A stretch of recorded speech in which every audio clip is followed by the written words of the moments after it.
Oi, eu sou a Duda. E eu sou a Letícia. E hoje nós vamos falar sobre lobotomia.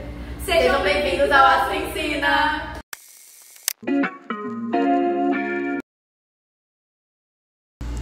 A lobotomia era um procedimento que surgiu mais ou menos na década de 30. Ele era um procedimento realizado no nosso cérebro e também era chamado de psicocirurgia. Ele servia para mudar certos comportamentos ou então curar certos transtornos. Quando ele surgiu lá pela década de 30, ele foi considerado algo incrível, algo inovador, porque finalmente eles podiam curar essas doenças que eram incuráveis. Inclusive, ele era considerado mais fácil do que tratar uma dor de dente. Só que, na verdade, com o tempo, os médicos foram percebendo que apenas alguns tinham sintomas positivos. A maioria ficava muito grogue, não conseguia andar ou comer sem ajuda, não conseguia falar. Então, ele só foi usado até a década de 50. Hoje em dia, é usado uma versão descendente da lobotomia, que é apenas em casos bem raros e específicos, já que nós vemos que esse experimento, na verdade, não era essa coisa inovadora, incrível, que eles acreditavam na época. As evidências de que mexer no cérebro humano traria uma calmaria para o paciente surgiu no final da década de 1880, com um médico suíço que supervisionava um asilo de pessoas que tinham distúrbios mentais. Esse mesmo médico observava aqueles pacientes que tinham alucinações auditivas, que seria mais tarde denominado esquizofrenia. Ele selecionou 6 desses pacientes e fez uma cirurgia que removeu partes do córtex cerebral dos mesmos. Após alguns dias, um desses pacientes morreu e outro cometeu suicídio, mas não há nenhuma relação daquele que cometeu suicídio que esteja relacionado com essa operação. Certo? Essa operação, ela foi inspirada na ablação cerebral criada por um fisiologista alemão. A definição de ablação cerebral é a remoção cirúrgica dos tecidos, no caso, o tecido nervoso, já que é o cerebral, que foi realizada em cães, que futuramente apresentaram diferença no comportamento. Da mesma forma que após essa cirurgia que este médico suíço fez, os pacientes que não morreram, eles apresentaram diferenças também no comportamento. Em 1935, 2 neurocientistas americanos apresentaram o resultado de um experimento feito em chimpanzés. Nesse experimento, foi feita a ablação do lobo frontal do cérebro dos mesmos. O que acontece é que temos 2 reações completamente opostas em 2 chimpanzés diferentes. Um deles possuía um comportamento extremamente agitado na realização de tarefas de memórias. E após esse procedimento, essa resposta agitada, agoniada, foi amenizada. Porém, como reação oposta, o outro, que era relativamente dócil antes dessa operação, após a mesma, apresentou um comportamento agitado na realização dessas tarefas. Em 1935, o neuromédico português Antônio Egas Muniz, conhecido como criador da lobotomia, fez um experimento semelhante em um humano. Porém, este neuromédico possuía uma doença e não conseguia utilizar as suas mãos para fazer a cirurgia, e contou com a ajuda de outro cirurgião, Pedro Almeida Lima. Eles injetaram álcool etílico puro no córtex pré-frontal do paciente após fazer 2 furos no seu crânio. O álcool ele era utilizado para interromper tratos neurais, que supostamente reforçavam padrões recorrentes de pensamentos daqueles que tinham distúrbios. A primeira operação foi considerada um sucesso, pois o paciente ele apresentou uma redução dos sintomas de paranoia e ansiedade que estava demonstrando antes da cirurgia. Após isso, Egas e Pedro aperfeiçoaram, avançaram e continuaram fazendo esses procedimentos, visando aperfeiçoar este método. E assim a lobotomia foi criada. Em 1935, após Egas Muniz realizar este experimento que foi produzido em chimpanzés e em seres humanos. O procedimento original constituía em cortar uma abertura no seu crânio, acima da têmpora, e então cortar as fibras nervosas que ligavam o tálamo ao lobo frontal.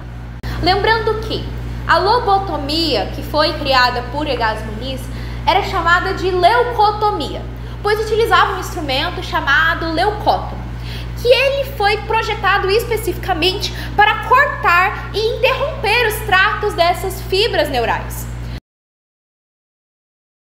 Só que a leucotomia pré-frontal foi adaptada em 1936 por neurocirurgiões americanos, um deles sendo Walter Freeman, que teria seu nome gravado na história da lobotomia. Foram eles que decidiram mudar o nome de leucotomia pré-frontal para lobotomia. Walter Freeman promoveu uma alteração. Então sim, ele simplificou a lobotomia. A lobotomia antes ela era chamada de lobotomia pré-frontal. Mas Freeman tinha uma outra ideia. Freeman queria deixar esse experimento mais simples. Então mudou o seu nome, chamando-a então de lobotomia transorbital. Eles não utilizavam mais o leucótomo. E é muito importante citar que a lobotomia ela era amplamente criticada nos Estados Unidos, que era a terra deste neurocirurgião. Só que Freeman colocou o seu nome na história da lobotomia como a pessoa que, além de ter simplificado a mesma, popularizou. Então conseguiu utilizar da mídia para assim transformar este objeto de estudo, essa cirurgia que era amplamente criticada, em algo vangloriado e que transformou isso numa cura. Mas o que era a lobotomia transorbital? Como ele simplificou a lobotomia? Em vez de utilizar o leucótomo, ele utilizava um tipo de palheta, que ela era inserida no osso acima do globo ocular. É um osso bem fino que, se vocês puderem visualizar, está sendo mostrado aqui na tela. É um osso muito fino e muito de fácil acesso. Então, ao inserir aquela palheta, ele fazia ele desconectava o córtex pré-frontal do tálamo.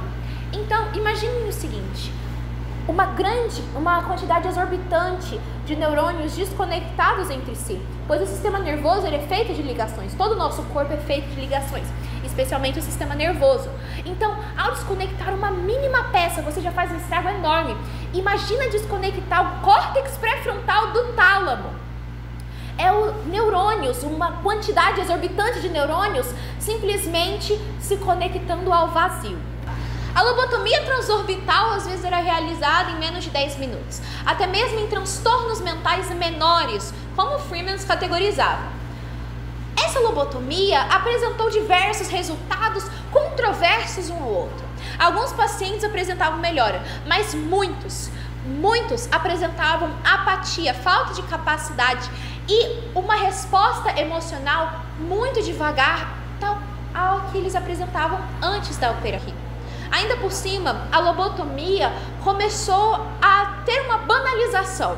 Então não era somente feita em pessoas que tinham os distúrbios mentais, mas também em pessoas que apresentavam características e situações muito comuns atualmente, mas que na época eram consideradas um absurdo. Um exemplo muito famoso de uma pessoa que foi lobotomizada foi a irmã do John Kennedy, a Rosemary Kennedy. A Rosemary Kennedy foi lobotomizada, mas ela não era diagnosticada e nem tinha características de nenhum transtorno mental, mas sim ela era considerada muito rebelde para os padrões da família Kennedy. A lobotomia, ela não era direcionada somente para aqueles que tinham sintomas, era para aqueles que qualquer um que fugisse do padrão da normalidade. A lobotomia foi muito realizada na década de 40. O próprio Freeman supervisionou e fez mais de 3.000 lobotomias. Há diversos livros atualmente de pessoas que foram lobotomizadas e contam a sua experiência. O procedimento caiu em desuso. Só que Egas Muniz ganhou o Prêmio Nobel de Neurocirurgia. E qual foi a importância da lobotomia? A lobotomia, por mais que ela seja uma cirurgia que não provou nenhuma eficácia certeira, pois ela não é produzida hoje somente em muitas exceções, pois nós temos tratamentos com antidepressivos e outros medicamentos. Ela foi muito importante para nós compreendermos e conectarmos a fisiologia cerebral com os transtornos mentais, que antigamente era separado. A lobotomia, por mais que ela seja uma tragédia e tenha destruído diversas vidas de diversas pessoas, ela foi importante para a história da ciência. E, infelizmente, a história da ciência é cercada de pessoas que sofreram em mãos de médicos que as consideravam experimentos. E para hoje, nós não cometermos os erros do passado, nós temos que estudá-lo. Então, por isso, nós estamos gravando esse vídeo. Eu espero que vocês tenham gostado e muito obrigada por assistirem até aqui.